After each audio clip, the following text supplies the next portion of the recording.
Over the past few years, I have found myself asking the same question more and more often. When we review perfume, what exactly are we reviewing? Are we reviewing whether it smells good? Are we reviewing whether it is suitable for work, for dates, for different seasons? Or are we reviewing it for its longevity, projection, value for money, and how many compliments it might offer? Of course, all of these things matter. After all, perfume is first and foremost something to be smelled, something to be worn by our body. If a fragrance makes you uncomfortable, then no matter how complex its concept is, how expensive its ingredients are, or how sophisticated its brand story may be, it can still be difficult to truly convince you. But this is exactly where the problem begins. Is smelling good really enough?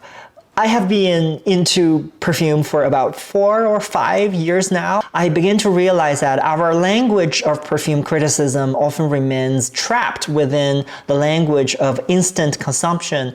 It seems to answer questions like, should I buy this? Is it worth the money? Will other people like it? But it rarely goes further and asks, what is this perfume doing aesthetically? Has it created a new kind of sensation? Does it have its own mode of expression compared with other perfumes? Is it possible for us to review a perfume seriously? In the same way, we might review a film, a painting, or a poem. So today, I don't want to talk about one specific bottle of perfume.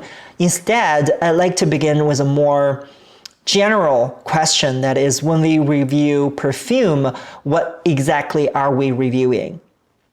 If perfume is only a commodity, then a perfume review can simply be a recommendation, a warning, a rating, or a ranking. But if perfume is also a sensory work, an expression of the body, memory, desire, culture, and imagination, then perhaps our criticism of it should not stop at it smells good or it doesn't smell good. Because smelling good is only the entrance. What is truly worth discussing is why it smells good, how it smells good, and what is contained behind that experience of pleasure. So in this sense, perfume criticism is very similar to art criticism. Art criticism does not simply ask whether a painting is beautiful, it asks how the work organizes visual experience, how it activates its medium, how it responds to history, how it constructs the viewing subjects, and how it relates to power, the body, gender, class, colonialism, religion, or even science and technology.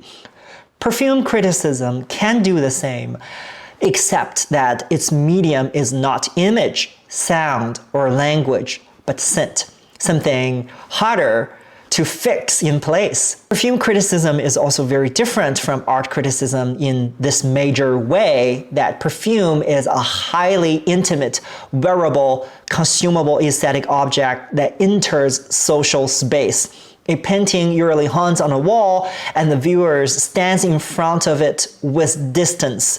A perfume, however, sits on the skin, enters your breath, and also enters the way others perceive you.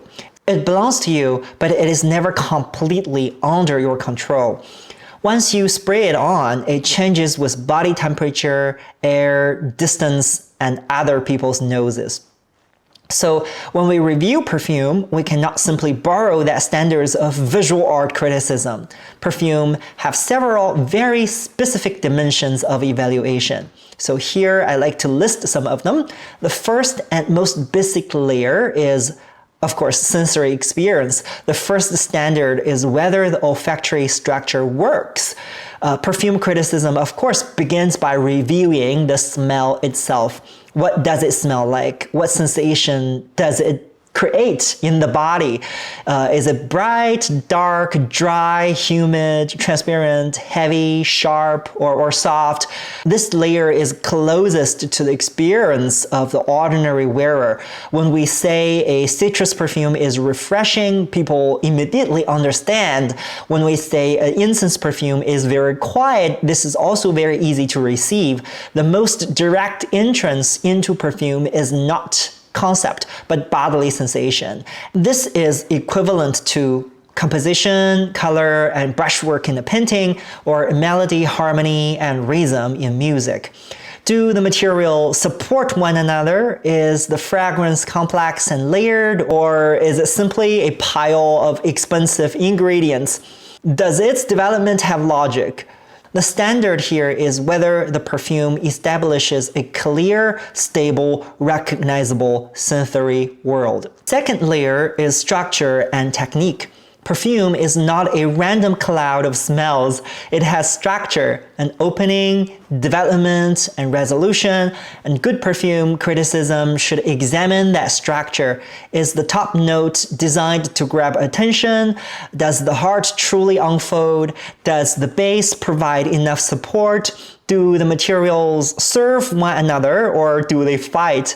A simple example would be like some perfumes smell wonderful in the first spray, but collapse after 10 minutes, like a movie whose trailer is better than the film itself. And other perfumes may not be immediately stunning, but slowly become fascinating, like a film that requires patience before you can enter it. This is where perfume criticism comes closest to formalist art criticism. For example, to review a painting, we do not simply say, I like blue. You ask what role blue plays in the structure of that image. To review a film, we do not simply say, that shot is beautiful. We also ask how that beautiful shot serves the narrative, rhythm, and emotion of the whole film. Perfume is the same.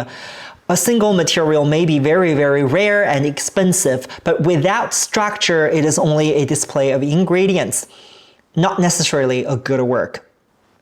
The third layer is whether the theme or concept has truly been transformed into scent. And this is one of the most interesting parts of perfume criticism, because perfumes often come with themes or narratives, no matter it is like the Silk Road or Mediterranean gardens or forests after rain, childhood, the body, religion, travel, etc., etc. Perfumers draw inspiration from the vastness of human history and our culture.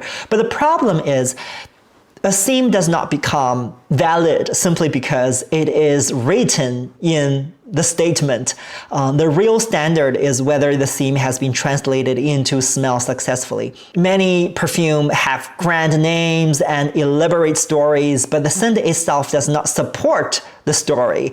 A brand may say it is representing ancient civilization, the mysterious East, desert moonlight, or a lost garden. But if that smell is just a generic sweet woody or amber vanilla fragrance, then the concept is empty. Good perfume criticism asks, is this story merely packaging?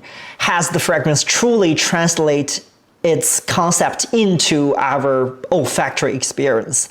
So a perfume's concept is like a movie poster. The actual scent is the movie itself. A poster may tell you this is a film about loneliness, but the film itself has to make you feel loneliness.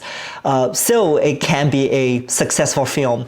And perfume works the same way. A brand can say a perfume is about spring or the East or the ocean, but the critique has to ask, do I really smell that concept? Or have I merely been persuaded by its name and its narrative? And this is very close to art criticism, which often distinguishes between the artist's intention and what the work actually achieves. An artist saying they want to express freedom does not mean the work actually makes viewers feel freedom. A perfumer saying they want to portray a Japanese samurai does not mean the fragrance actually contains the tension between steel, leather, alcohol, and poetry.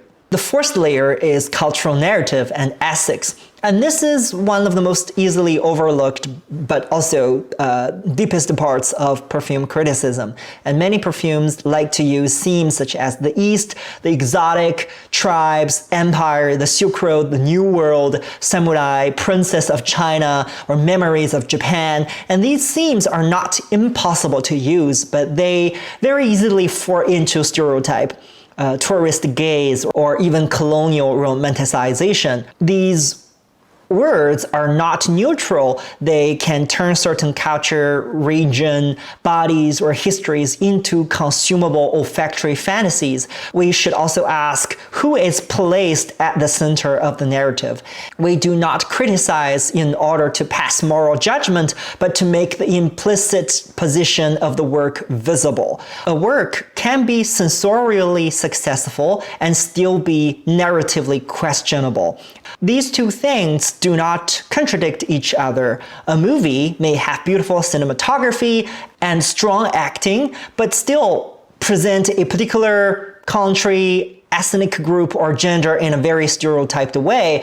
We would not stop discussing those problems just because the film is beautifully made. And perfume is the same.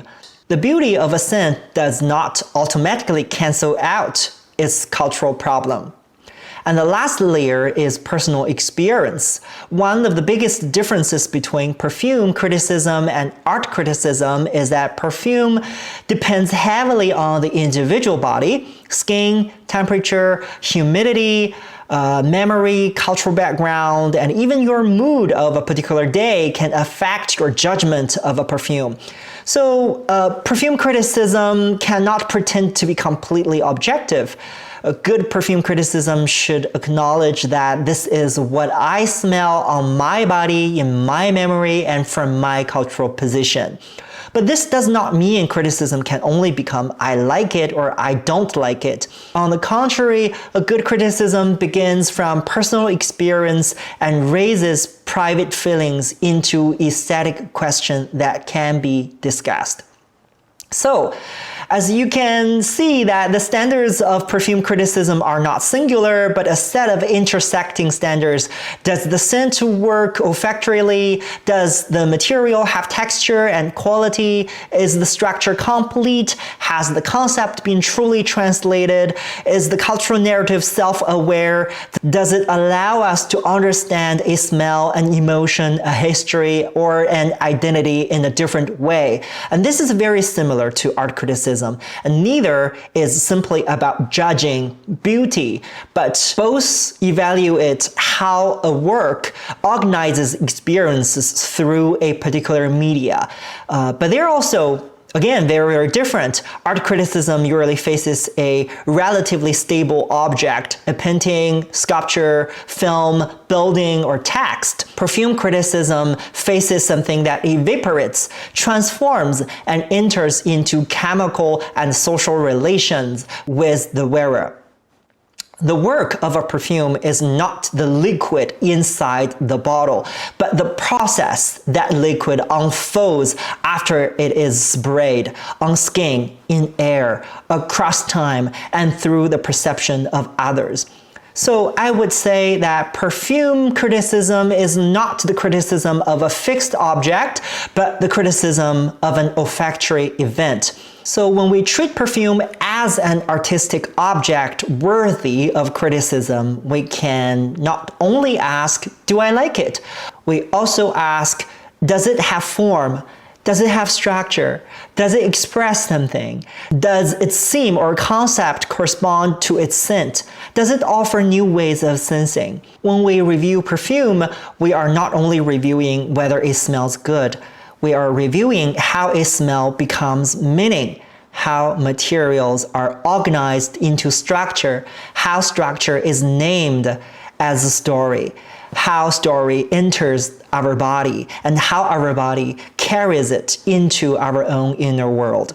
Perfume, like art, requires formal judgment, and perfume, like a commodity, requires cultural criticism. And finally, I like to say that the most fascinating part of perfume criticism, its real value lies in teaching us to sense the world with more nuance. When we truly begin to review perfume this way, perfume is no longer just the liquid inside a bottle. It becomes a way of perceiving the world, remembering the world, and even questioning the world. Okay, that's it for today's video.